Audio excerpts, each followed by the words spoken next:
society's a mess, isn't it? I mean, it's so unintuitive, isn't it? Like, from first principles, you'd never, ever design a society that way, would you? I mean, it seems inevitable that it should be like that because it's kind of developed that way over time, but it's not.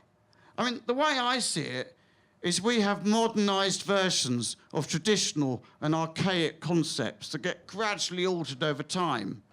And because everything develops based on the version of it that existed before, it's all rooted in the depths of the past.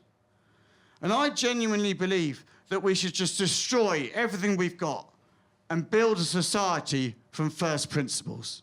Like, forget everything we know and build a new society, a better society, a fairer society, and a happier society for everyone. I'm talking about a revolution. Dismantle everything we've got and start it from scratch again.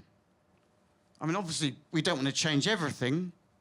There would be some things we would want to keep. Yeah, there would be some things from the old system we would keep. I mean, obviously, we'd want to keep the House of Lords.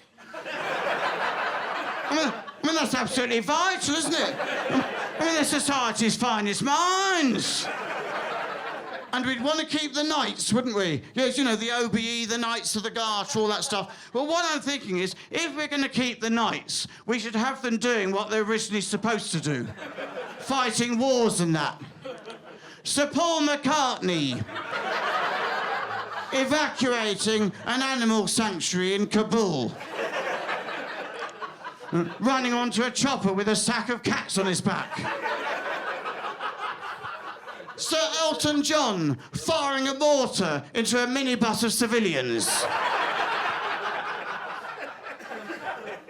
Sir Derek Jacobi, walk this way. There's a landmine to dismantle on the Sheffield bypass.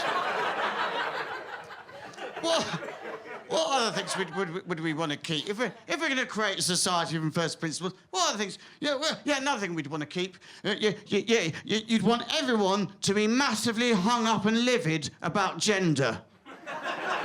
All the time for centuries, wouldn't you? You'd never want them to get over it, ever, and just keep going on about gender with preconceived ideas and stereotypes. And if someone, having been exposed to all this, grows up and says, I don't feel I really fit into this very narrow definition of the infinite human experience, that definition confines and diminishes my ability to express my sacred and ancient humanity freely within the timeless and infinite universe in which we somehow find ourselves. Well, obviously, you'd want to say, shut up! And we'd want to keep religion, wouldn't we? Yes, you'd need to keep religion. Yes, we'd want religion. Yes, of course we would. But you'd need religion to be done in a very particular way. Yes, you'd want there to be loads of different religions, all pretty similar, but they all hate each other.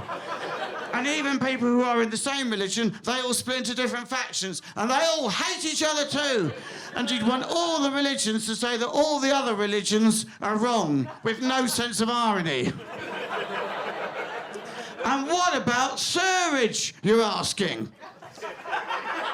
What about sewerage, Paul? What would you do with that?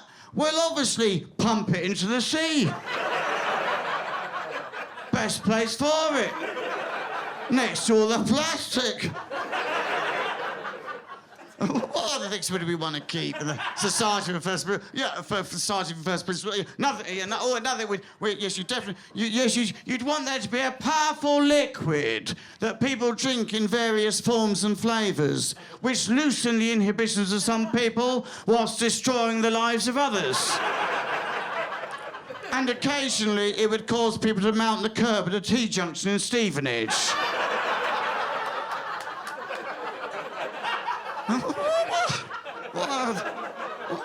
What else would we want? What else would we want in this new society? Another thing you'd want someone who's going to promote equality. Someone in government who is going to make sure that there was equality in the new society. And you'd want to call them Equality Czar. Like, that's an actual real thing. I can't believe it. That's a real thing. Like, can you imagine the meeting where they decided the name for that role? Where they said, okay, we're going to have someone to make more equality. What word do you think? What name? What about Equality Overlord? No, it's not quite right. Equality Führer? No, it's too German. Equality Rees-Mogg? Stupid suggestion. Now, hang on. I've got it. What about Equality Tsar? Well, are you sure you want to call it Equality Tsar? I mean, when you think about it, Tsars, they were the hereditary rulers of Russia who lived in appalling luxury while their subjects were penniless and starving. And then they were overthrown in a revolution and shot in the face with a bayonet. Are you sure? For the equality brief, at least. We shouldn't just pick a different word. No, I like Tsar. And you'd want allergies and napalm and Apple Watches and the Backstreet Boys and Love Island and racism and deforestation and landmines and credit cards and Piers Morgan and nuclear submarines and bloody friggin' golf. I mean, I can understand certain things. I can understand, for example, why people might want to chop down the rainforest. I'm not saying I agree with it. I'm just saying I can understand why people might think that way. I mean, there is a logic to it, isn't there? You know, I'm only interested in short-term gain. I don't care about the future of the planet or the people who rely on these trees. I can make a load of money by chopping down this forest. But golf? Please just stop it with the golf. There's absolutely no reason for it. There's nothing to be gained. Just step away from the course. We would want to keep sport, though, wouldn't we? Yes, we'd want to keep sport. Yeah, we would. Yes, you'd need various games of increasing levels of contrivance and pointlessness that regularly lead to fistfights as 75,300 English hooligans rampage through the town while the mayor of Grenoble has a nervous breakdown. I'm being silly. But there is a point to sport, though, isn't there? There are other reasons for sport. I mean, one of the other reasons for sport is to give men something to talk to each other about in pubs. You know the sort of man I mean. Because you see them in pubs, don't you, saying, have you heard Arsenal are up in the league?